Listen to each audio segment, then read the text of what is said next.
The crimson sky of Thyros Prime bled through the smoke-filled atmosphere as Captain Maya Rodriguez moved carefully through the rubble of what had once been a thriving settlement. Her combat boots crunched on crystalline debris that glittered, like broken dreams in the dying light. The Catherian colony had been beautiful once. She'd seen the holovids before the war reached this sector. "Rodriguez, you need to move faster," came the crackling voice of Lieutenant Carter through her comm. "We've got incoming hostiles. ETA 15 minutes. Maya pressed deeper into the ruins, following the faint energy signature her scanner had picked up. Something was alive down here, buried beneath the devastation. As a member of the Terran Rescue Corps, she'd made a career of finding survivors in impossible places. But this felt different, more urgent. She rounded a collapsed wall and froze. There, partially buried under twisted metal, lay a Catherian female. Even wounded and covered in dust, the alien's ethereal beauty was unmistakable. Her skin held a faint luminescence like moonlight on water, and her hair fell in silver waves around her angular face. But it was her eyes that caught Maya's attention. Large, violet, and filled with desperate hope as they locked onto hers. "Please," the Catherian whispered, her voice melodic despite her obvious pain. "My daughter." Maya's training kicked in. She activated her medical scanner, assessing the alien's injuries. Internal bleeding, multiple fractures, severe trauma. This woman was dying, and they both knew it. "Where is she?" Maya asked, already. Moving debris away from the woman's trapped form, the Catherian turned her head weakly toward a smaller pile of rubble nearby. "Naya. She's only 7. She's special, telepathic. They hunted us because of what she can do." Maya's hands worked frantically, following the woman's gaze. There, a small hand, pale blue with delicate fingers protruding from beneath a fallen beam. Maya's heart clenched as she carefully lifted the debris, revealing a tiny Catherian child, unconscious but breathing. The little girl was beautiful in the way that made Maya's chest ache. Her features were softer than her mother's, more childlike, but she had the same luminescent skin and silver hair. Even in unconsciousness, there was something otherworldly about her, something that spoke of untapped potential. "Is she—" Maya began, cradling the child carefully. "Alive," the mother confirmed, relief flooding her voice. "But they'll never stop hunting her. Her abilities, they're beyond what our people thought possible. She can touch minds across vast distances, see things that haven't happened yet." Maya felt the weight of understanding settle on her shoulders. This wasn't just a rescue. This was a choice that would define the rest of her life. "What's your name?" Maya asked gently, checking the child's pulse. "Saraphina," the woman whispered. "And you are human. I can sense goodness in you, strength. Please, I know I'm asking the impossible, but—" "Rodriguez." Carter's voice crackled urgently through the comm. 10 minutes. Seraphina's hand gripped Maya's wrist with surprising strength. Her violet eyes were intense, pleading. "Take her. Raise her. Love her as your own. She needs someone who will protect her, not just from those who would use her, but from those who would fear her."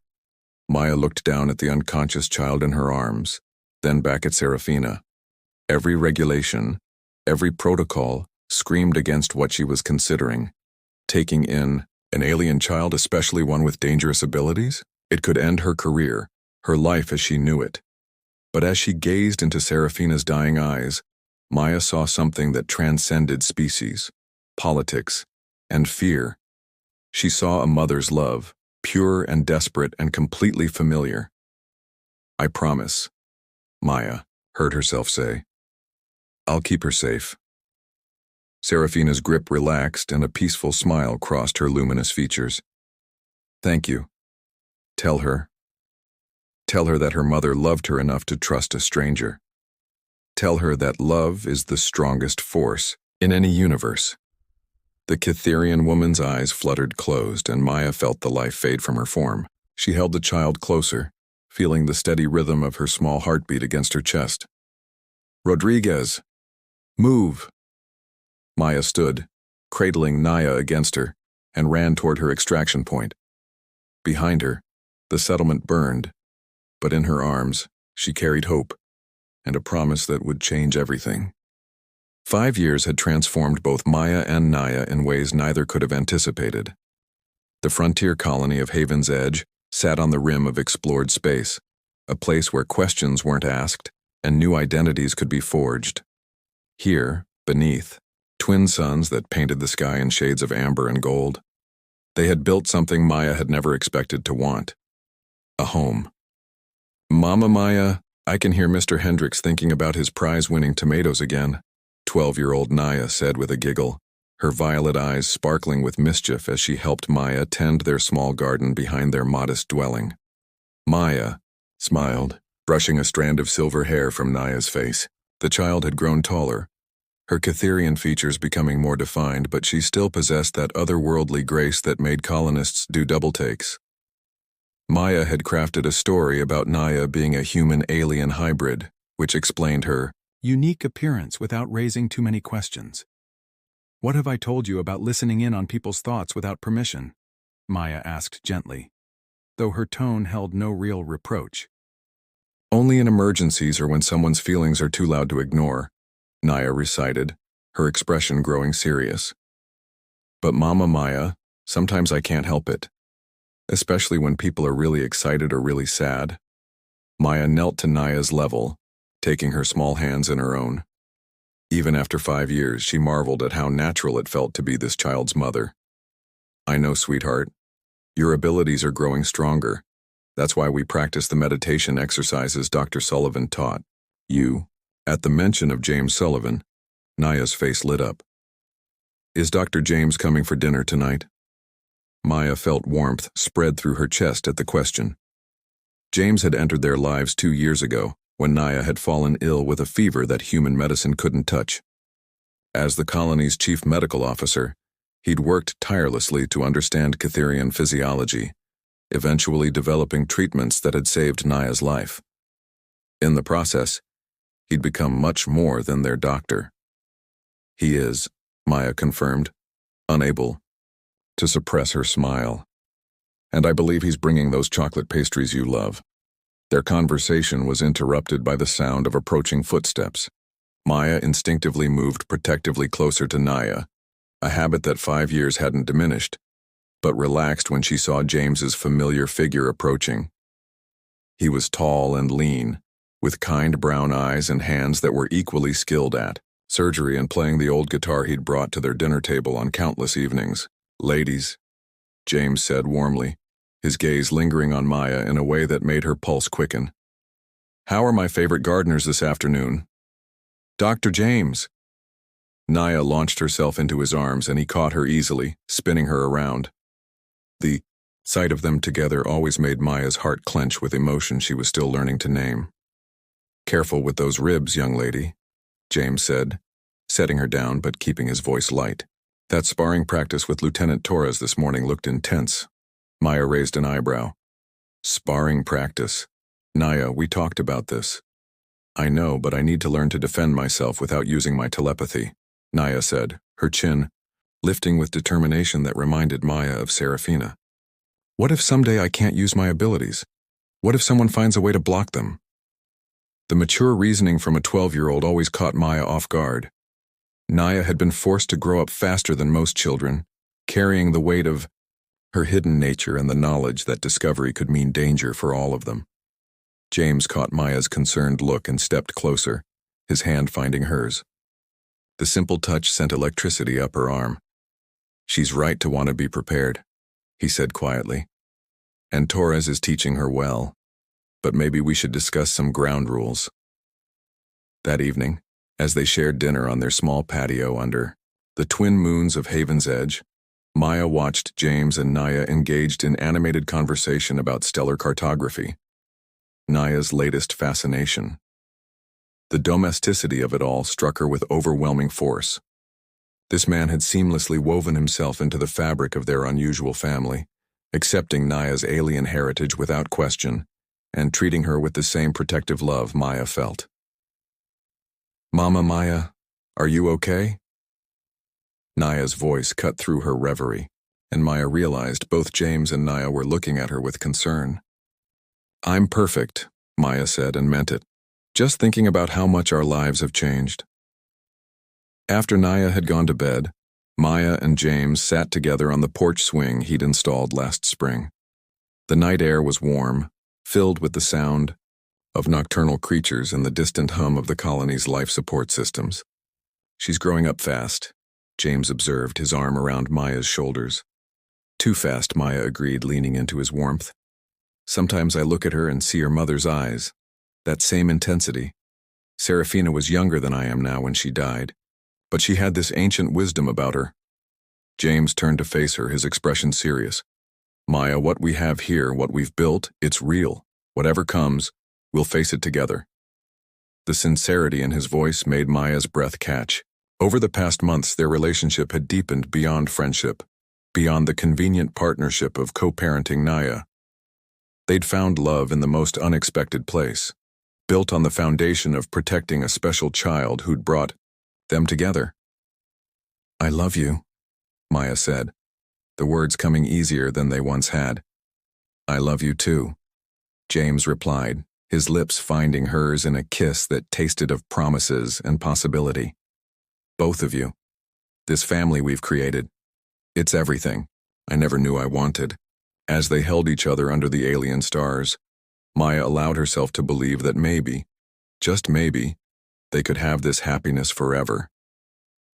The galaxy was vast, and Haven's Edge was far from the centers of power where decisions about the fate of telepathic Cytherians were made. But in the distance, beyond the rim of their peaceful world, ships moved through hyperspace with purpose, following trails that had taken 5 years to grow cold and were only now beginning to warm again. The emergency alert pierced the peaceful morning air of Haven's Edge like a blade through silk. Maya bolted upright in bed, her combat instincts immediately taking over as klaxons wailed across the colony. Beside her, James was already reaching for his clothes. Incoming ship, unknown configuration, came the urgent voice over the comm system. All residents to designated shelters immediately. Maya's blood turned to ice. After 5 years of carefully constructed normalcy, her worst fears crystallized in an instant. Someone had found them. Naya, she called, rushing toward her daughter's room but found it empty. Panic clawed at her throat until she spotted the girl on the back porch, standing perfectly still, her violet eyes wide and unfocused. She's here, Naya whispered, her voice carrying an otherworldly resonance that made the hair on Maya's arms stand up. I can feel her mind. It's familiar, but different. Changed. Who's here? James asked, joining them with his medical bag in hand. Always. The doctor, always prepared, but Maya already knew. The way Naya's telepathic abilities had suddenly spiked, the recognition in her voice. There was only one explanation that made her heart race with equal parts hope and terror. The ship landed in the colony's central plaza with surprising gentleness. For something that had sent everyone into panic mode, it was sleek, clearly Cytherian in design but scarred and patched in ways that spoke of desperate journeys and narrow escapes. As the airlock cycled open, Maya held Naya close, feeling the girl's body tremble with anticipation and fear. The figure that emerged made Maya's breath catch in her throat. Saraphina, older, frailer, her luminescent skin dulled by exhaustion and injury, but unmistakably alive. Her silver hair was shorter now, streaked with premature aging, and her violet eyes held depths of suffering that made Maya's heart ache. Mother, Naya breathed, the word carrying 5 years of dreams and nightmares. Saraphina's gaze found her daughter immediately, and the anguish that crossed her features was profound enough to be felt by everyone present. My little star, she whispered, taking a hesitant step forward before her legs gave out. James was there instantly, his medical training overriding the surreal nature of the situation. She's severely malnourished and showing signs of radiation poisoning, he said quietly to Maya as he stabilized Saraphina. How long has she been running? 5 years, Saraphina answered weakly, her eyes never leaving Naya's face. 5 years? Of hiding, of being hunted, of watching from afar to make sure you were safe. The revelation hit Maya like a physical blow. "You've been watching us?" "Only from a distance," Saraphina said, struggling to sit up despite James's protests. "I had to know that my daughter was loved, that my sacrifice meant something. And you gave her everything I could not." Naya approached slowly, her child's face a mask of complex emotions. At 17, she would have been considered nearly adult by Catherian standards, but at 12, she was caught between the mother she'd dreamed of and the only parent she'd ever known. "Why didn't you come sooner?" Naya asked, her voice small and hurt. Saraphina's luminous skin flickered with pain. "Because they never stopped hunting me. Because coming to you would have brought death to this peaceful place. But now—" She coughed, and Maya saw flecks of silver blood on her lips. "Now I'm dying, and they're close enough that staying away won't protect you anymore." The next few hours blurred together in a haze of medical treatment, hushed conversations, and careful questions. James worked tirelessly to stabilize Saraphina, while Maya coordinated with colony security to monitor for pursuit. But it was the quiet conversation between mother and daughter that broke Maya's heart. "She's not just your guardian anymore," Saraphina observed, watching as Maya paced nearby, coordinating their defenses with military precision. "You love her as a mother." Naya nodded, tears streaming down her cheeks. "Is that wrong? Does it mean I love you less?" "Oh, my precious child," Saraphina whispered, pulling Naya close with trembling arms. "Love isn't a finite resource. The fact that you can love her so completely means I chose well. She's been the mother I couldn't be." Maya felt her own tears threatening as she overheard the exchange. The generosity of Saraphina's words, the selfless acknowledgement of what their relationship had become. It was both heartbreaking and beautiful. That evening, as Saraphina rested in their small medical bay, Maya and James worked together to prepare defenses. The bounty hunters tracking Saraphina were still days out, but their approach was inevitable. "We could run," James suggested quietly. "Take both of them and disappear deeper into uncharted space." Maya shook her head. "Saraphina's too weak for another journey, and Naya shouldn't have to spend her life running. This ends here, one way, or another." As if summoned by their conversation, Naya appeared in the doorway. "Mama Maya, my mother wants to speak with you. Alone." Maya found Saraphina sitting up in the medical bed, her violet eyes clearer than they'd been since her arrival. Despite her weakness, there was something regal about her bearing, a dignity that suffering couldn't diminish. "Sit with me," Saraphina said gently. "We need to talk about what comes next." Maya took the chair beside the bed, unsure of what to expect. Part of her feared that Saraphina would ask to take Naya away, to reclaim the daughter she'd sacrificed years ago. "She's remarkable," Saraphina said instead. "Strong, kind, brave, everything I hoped she would become. You've given her roots and wings, Maya Rodriguez. You've given her the childhood I couldn't." "She's my daughter," Maya said simply, "in every way that matters." Saraphina smiled, and for a moment, her luminescence brightened. "Yes, she is, and that's why I need to ask you something that will sound impossible." Maya waited, her heart pounding. "I'm dying," Saraphina continued. "Not from my injuries, those James can treat. I'm dying because my life force is tied to Naya's, and being separated from her for so long has weakened something fundamental in my biology. I have perhaps days, maybe weeks." The clinical way she stated it made Maya's chest tighten with unexpected grief. This woman had sacrificed everything for her child. "What do you need from me?" Maya asked. Saraphina reached out and took Maya's hand, her touch cool and somehow comforting. "I need you to let me be part of this family. Not as Naya's mother, you are that now, but as someone who belongs. I've spent 5 years alone, and I don't want to die alone." The request was so simple, so human despite coming from an alien, that Maya felt her carefully constructed walls crumble. "You already are part of this family," Maya said, squeezing Saraphina's hand gently. "You always have been." The attack came at dawn, 3 days after Saraphina's arrival. Maya had expected it, had prepared for it, but the reality of plasma fire lighting up Haven's Edge's peaceful morning still sent adrenaline coursing through her veins. From her position behind the colony's defensive barriers, she could see the sleek hunter ships descending like metallic birds of prey. 6 ships, military grade, Lieutenant Torres reported through her comm. Looks like someone's paying premium. Rates for your family, Rodriguez. Maya's jaw tightened. These weren't just bounty hunters, this was a military operation. Someone wanted Naya badly enough to risk an interstellar incident by attacking a human colony. James, how's our patient? Maya asked into her headset while returning fire with her pulse rifle.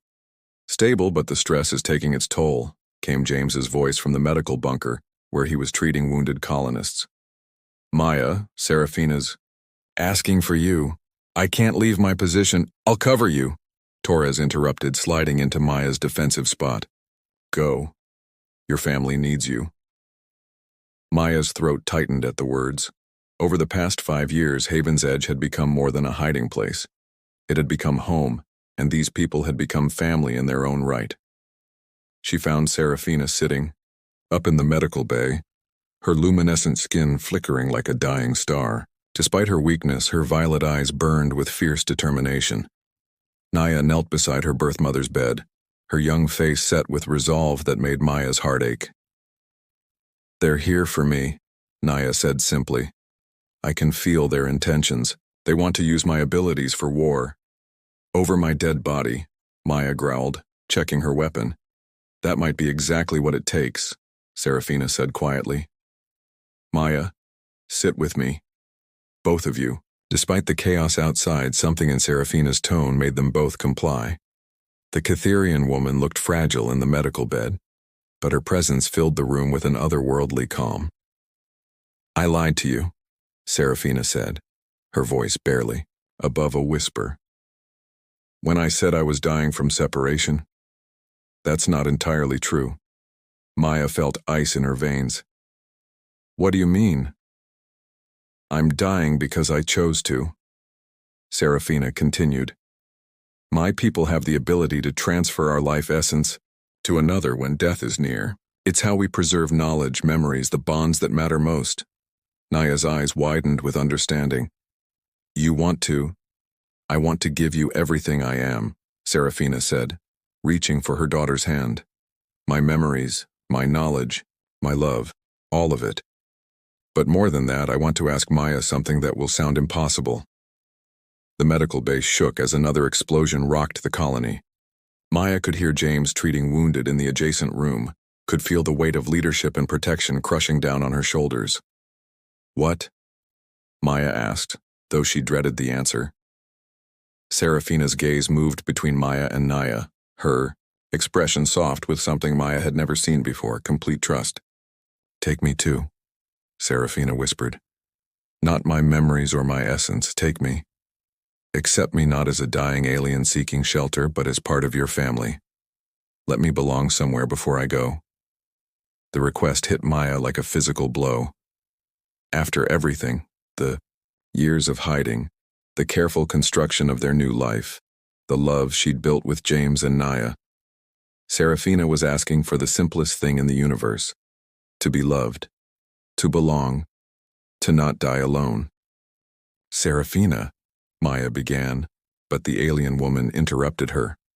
I know it's selfish, Saraphina continued, tears streaming down her luminous cheeks. I gave up the right to family when I chose Naya's safety over my own presence in her life. But these past few days, watching you three together, being included in your evening meals and your quiet conversations, I felt more at home than I have in years. Another explosion, closer this time. Maya could hear James calling for her, could feel the weight of a dozen responsibilities pulling at her, but in this moment, looking at Saraphina's vulnerable expression and Naya's tear-stained face, she realized that some things mattered more than tactical advantages or military strategy. You already belong, Maya said, kneeling beside the bed and taking Saraphina's other hand. You've belonged since the moment you trusted me with Naya. Family isn't just about blood or species. It's about choice, and I choose you." Saraphina's luminescence brightened, and Maya felt something warm and profound pass between them, an understanding that transcended words or biology. "Mama Maya," Naya said quietly. "I can feel them getting closer. Their thoughts are angry, desperate." Maya nodded, her mind already shifting back to tactical mode. But as she stood to return to the battle, Saraphina caught her hand one more time. "Whatever happens," Saraphina said, "promise me that you'll remember this feeling, this moment when we chose each other. Promise me that no matter how this ends, you'll know that you gave a dying woman the greatest gift possible, the knowledge that she belonged somewhere." Maya squeezed Saraphina's hand, feeling the cool, alien skin and the steady pulse beneath it. "I promise. But you're not dying alone, and you're not dying today if I have anything to say about it." James appeared in the doorway, his medical coat stained with blood and his expression grim. "Maya, they're through the outer perimeter. But I've got an idea. What if we don't run from who Naya is? What if we use it?"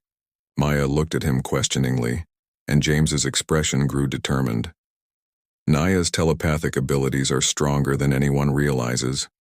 What if instead of hiding her gifts, we show these hunters exactly why some powers shouldn't be messed with?" Naya stood slowly, her young face set with resolve that was both beautiful and terrifying. "I won't let them hurt my family. Either of my families." Saraphina struggled to sit up, her violet eyes burning with pride. "My brave girl. Both of my brave girls." As the sounds of battle grew closer, Maya realized that this was the moment everything had been building toward. Not just the attack, but the convergence of love, choice, and sacrifice that had brought them all together. Whatever happened next, they would face it as what they had chosen to become, a family bound not by blood or species, but by the unbreakable bonds of chosen love. "Together," Maya said, her voice carrying the certainty of someone who had finally found her place in the universe. "Together," Saraphina and Naya echoed, their voices harmonizing in a way that spoke of deeper connections than biology could explain. 6 months later, Maya stood in the garden behind their expanded home, watching James teach Naya to play his old guitar, while the twin suns of Haven's Edge painted the sky in shades of gold and amber.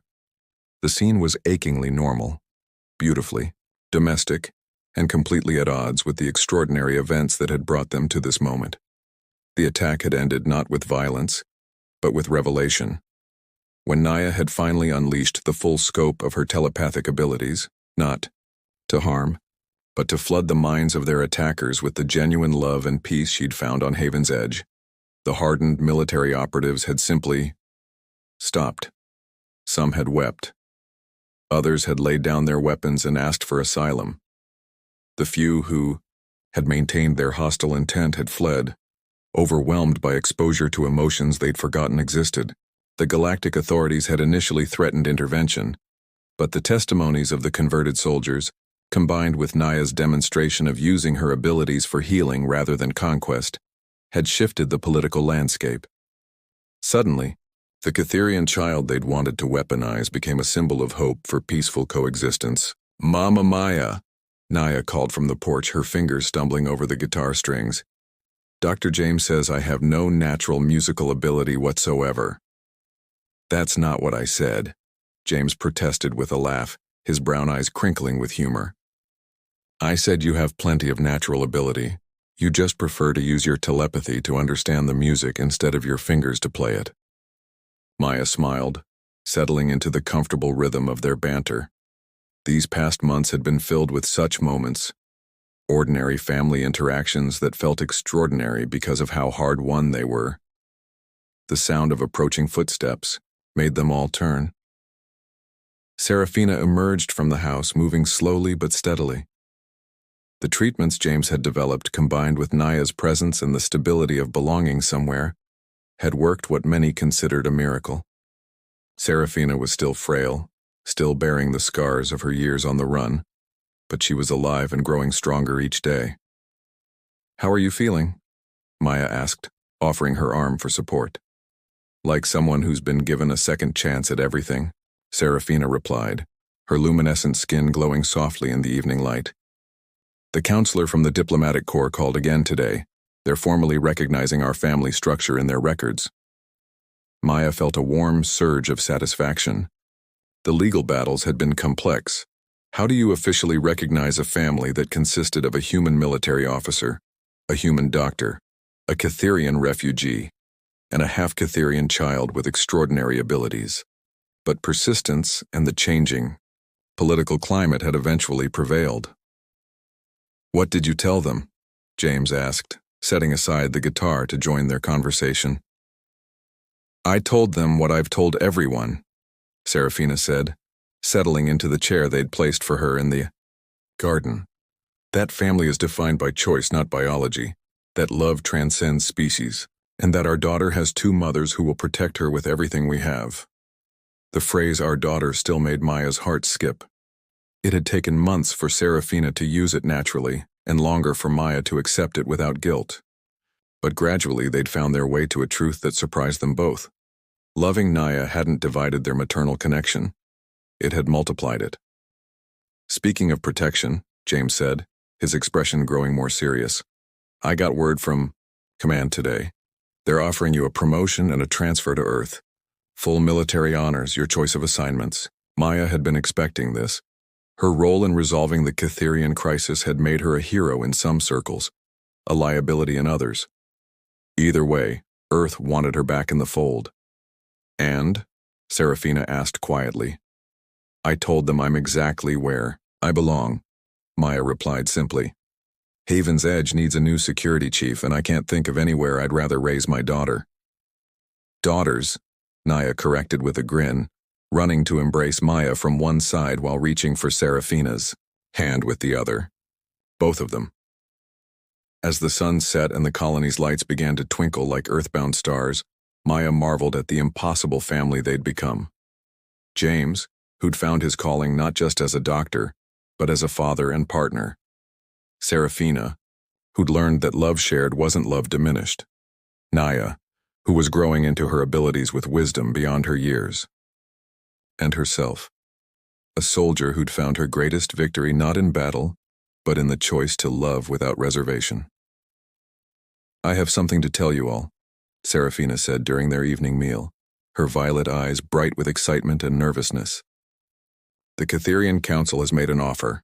They want me to serve as an ambassador to human colonies to help bridge our species' understanding." Maya felt a familiar spike of protective fear. That would mean traveling, being in the public eye. Again, it would mean being apart from family, James added, concern evident in his voice. Saraphina smiled, reaching across the table to take both their hands. "It would mean all of those things, yes, but it would also mean that Naya gets to see her heritage honored, that other children like her might not have to hide who they are, and," she continued, her luminescence brightening with emotion, "it would mean that our family becomes a symbol of what's possible when different species choose to love each other rather than fear each other." Naya looked up from her plate, her expression thoughtful. "Would we all go together?" "If you wanted to," Saraphina said. "The council specifically requested that our entire family unit be involved. They understand that we're stronger together." Maya looked around the table at the faces that had become her entire universe. James, steady and kind, who'd taught her that love could be both peaceful and passionate. Saraphina, graceful and wise, who'd shown her that family could transcend every boundary she'd ever believed in.